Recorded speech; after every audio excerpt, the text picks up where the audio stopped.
नमस्कार साथीहरू। आज प्रवासी भूमिबाट यहाँहरूमाझ मेरो कुरा लिएर उपस्थित भएको छु। अहिले देशमा चुनावी चहलपहल एकदमै रौनकताका साथ अगाडि बढेको छ। चुनावी रौनक गाउँ गाउँमा बढेको छ, सहर सहरमा बढेको छ। जताततै आफ्नो पार्टीमा आस्था राख्ने साथीहरू, कार्यकर्ताहरू र मतदाताहरू त्यही तरिकाले अगाडि बढिसक्नु भएको छ। चुनाव हुँदैछ, एकदम गर्वको विषय हो। ब्यालेटबाट अथवा मतपत्रबाट हामीले नयाँ सरकार पाउँदैछौँ। यसमा धेरै तरिकाले अचेल रासोपालाई प्रतिबिम्बित गरेर, इङ्गित गरेर हरेक पार्टीहरू लागेको देख्दा चाहिँ हिजो अस्तिको जेनजी आन्दोलन अनि जेनजी आन्दोलनले उठाएका मुद्दाहरू के थिए, अनि सरकारमा गएका व्यक्तिहरू अनि सरकारका व्यक्तिहरूले गर्न नसकेको त्यो कार्य पक्का पनि अनुभूत गरेरै होला, होइन? यो मुद्दा, जेनजीको मुद्दालाई साकार पार्न रासोपा बाहेक अर्को शक्ति छैन रहेछ भन्ने बुझेर ती मन्त्रीहरू पनि राजीनामा दिँदै रासोपामा समाहित भएका छन् र चुनाव लड्नका लागि आफू मैदानमा खटिसकेका छन्। बालेन शाह राजनीति गर्दै थिए। काठमाडौँ महानगरपालिकाको मेयर भएर राजनीति थालिसकेका बालेन शाहलाई साथ दिन प्रहरी प्रमुख राजुनाथ पाण्डे थिए। हरेक खालको अन्याय, अत्याचार अथवा भनौँ देशको सम्पत्ति लुट्नेहरूका विरुद्धमा बालेन शाह र राजुनाथ पाण्डे लाग्दा लाग्दै त्यहाँ प्रशासकीय अधिकृत काण्ड निस्कियो। त्यो काण्डलाई जबरजस्त स्थापित गर्न नदिनका लागि खटिरहेका बालेन र राजुनाथ पाण्डे माथि कुदृष्टि पर्यो। राजुनाथ पाण्डेलाई प्रशासकीय अधिकृतले निलम्बन पनि गरेका थिए। ती राजुनाथ पाण्डे त्यतिखेर प्रहरी प्रमुख थिए, सेवा गरिरहेका थिए। उनले पनि त्यो देखे कि रासोपामा नगइकन, रासोपामय देश नबनाइकन अथवा रासोपाको सरकार, रासोपाको बहुमतको सरकार नबनाइकन चाहिँ यो देशमा केही पनि गर्न नसकिने रहेछ भन्ने त ती प्रहरी प्रमुखले पनि बुझेको रहेछ। र त उनी रासोपामा प्रवेश गरेर चुनावी मैदानमा छन्। काठमाडौँ क्षेत्र नम्बर 3 मा छन्। अब यहाँहरूले एउटा मनन गर्नुपर्ने कुरा के देख्दैछु भने म हरेक पार्टी, हरेक तबका, हरेक राजनीतिक व्यक्ति जो झोले शब्द खाइरहेका थिए हिजो पनि, र त्यस्ता व्यक्तिहरू चाहिँ मत परिवर्तनमा छैनन् र ती व्यक्तिहरूले रासोपालाई मात्रै इङ्गित गरेर केही नराम्रा कुराहरू, रासोपाका नराम्रा कुराहरू अथवा आरोप लगाइएका कुराहरूलाई मात्रै अगाडि सारेर चाहिँ उनीहरू चुनावी मैदानमा आइरहेका छन्, होइन? हर्क साम्पाङ नयाँ हुँदै पनि, नयाँ शक्ति हुँदै पनि उनीले पनि हान्ने भनेको रासोपालाई नै छ। उनी सिङ्गौरी खेल्ने भनेको रासोपासँगै छ। कुलमान घिसिङले पनि सिङ्गौरी खेल्ने भनेको रासोपासँगै छ। हेर्नुहोस् है, यहाँ एमाले सिङ्गौरी त खेलिरहेकै हो, होइन? काङ्ग्रेसले त सिङ्गौरी खेलिरहेकै त हो, होइन?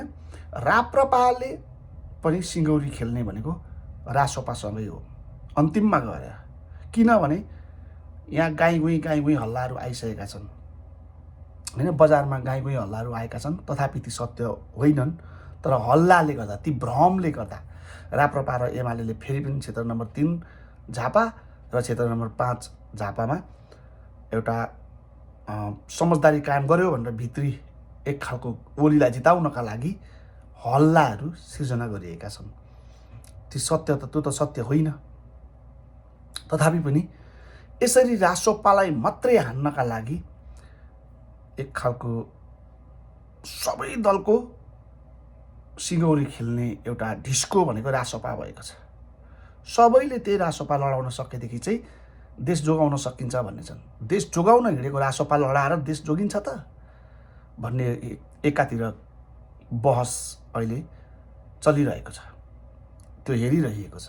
तर त्यही रासोपामा पत्रकारिता गरेका विज्ञ मान्छेहरू, कानुन पढेका विज्ञ मान्छेहरू, डक्टर, इन्जिनियर, हरेक क्षेत्रमा लागेका र व्यवसायी पनि आफू एकदम स्थापित व्यवसायी, जसले चाहिँ मलाई लाग्छ कुनै पनि भ्रष्टाचारहरू नगरिकन अथवा चाहिँ कर छलीहरू नगरिकन चाहिँ व्यवसाय गरेका व्यक्तिहरू रासोपामा प्रवेश गरेको देखिन्छ। सोच्नुहोस्, हामी मतदाताले एकपटक मत परिवर्तन गर्दा के बिग्रिन्छ? एकपटक कमसेकम हामीले याद गर्नुहोस्, यत्रो वर्ष 2007 साल पछाडिदेखि नै मान्ने हो भने पनि, अथवा 2017 साल पछाडि नै मान्ने हो भने, अथवा 2000 कमसेकम 2046 सालदेखि त मान्यौँ होइन, 2046 साल पश्चातको राजनीतिक यात्रालाई पनि मान्ने हो भने गर्नुहोस्, 30-35 वर्षको यो समय बर्बादीको समय भयो नेपालका लागि। प्रत्येक 62 सालको जनआन्दोलनमा हामीले माओवादीलाई हेरौँ भनेर हेऱ्यौँ, किनभने काङ्ग्रेस एमालेदेखि अगाडि सकिएको थियो नि त। एक खालको माओवादीले जनउभार लिएर आएको थियो, उसलाई हेऱ्यो, उसले के गर्यो त होइन। त्यो कुरालाई मनन गर्दै फेरि 72 सालमा केपी ओलीको अडानलाई पनि मानेको हो नि त होइन। केपी ओलीको अडानले के गर्यो त? गर्यो के? जुन अडान भनेको मैले भारतीय नाकाबन्दीको अडान हो होइन, नाकाबन्दी विरुद्धको अडान, त्यो अडानलाई मान्दा मान्दै पनि हामीले हेरेकै हो। अब अहिले 82मा उनले गरेको कृत्य हेरौँ त, उनले कर्म हेरौँ त, 82 अगाडि गरेको हेरौँ त। 82 त अहिले हो नि, तर 82 को अगाडि नै क्या 81मा गरेको पनि हेरौँ न होइन, 80मा गरेको पनि हेरौँ न।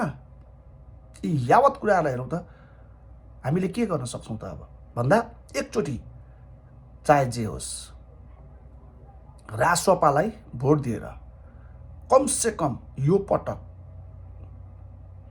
म रासोपा भएर भन्दै छैन, तपाईँलाई मैले पटक पटक भनिरहेको छु मेरो भिडियो सन्देश मार्फत, रासोपा भएर होइन, तपाईँको पार्टीगत आस्था एक ठाउँमा राखिराख्नुहोस्। पार्टीगत आस्था छँदैछ, तर यो पटक पार्टीगत आस्थामा राखेर मत भनेको प्रत्यक्ष र समानुपातिक दुवै मत रासोपामा घन्टीमा तपाईँहरूले प्रदान गरिदिनु हुन चाहिँ म पनि एउटा सुझाव तपाईँहरूलाई दिन चाहन्छु। र यो पटक हामी रासोपालाई बहुमत दियौँ भने हामीले 5 वर्ष स्थायी सरकार हेर्न सक्छौँ रासोपाको, र उसले देशमा के गर्न सक्छ भनेर हामी हेर्न सक्छौँ, किनभने जनता त बलियो त छँदैछ होइन।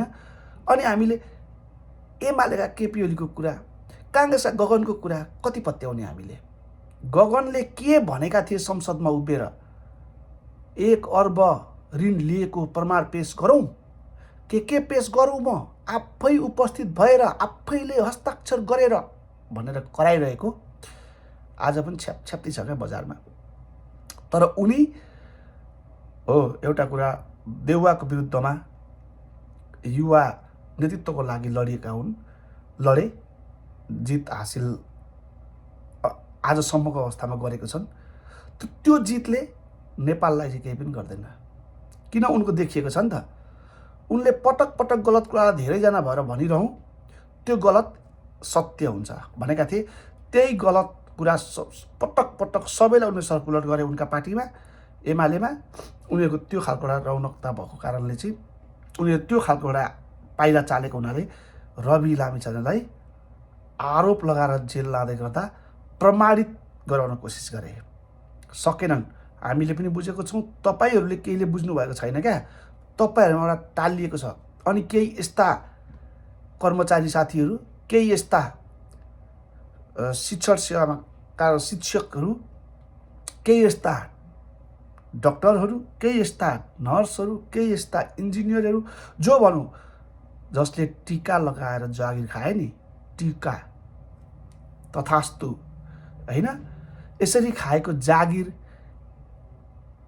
पेट पालेकाहरूले, बुझ्नुहोस्, जसको योग्यता राम्रो थिएन, जसको क्षमता राम्रो थिएन, उनीहरूले यसरी टिका लगाएर खाएको जागिरका कारण अथवा टिकाको प्रसादको रूपमा पाएको बडुवाको कारण चाहिँ आज गाउँ गाउँमा तिनै जेन्जी विद्रोह जन्माउने तत्त्वहरूलाई सहयोग गर्नुपर्छ।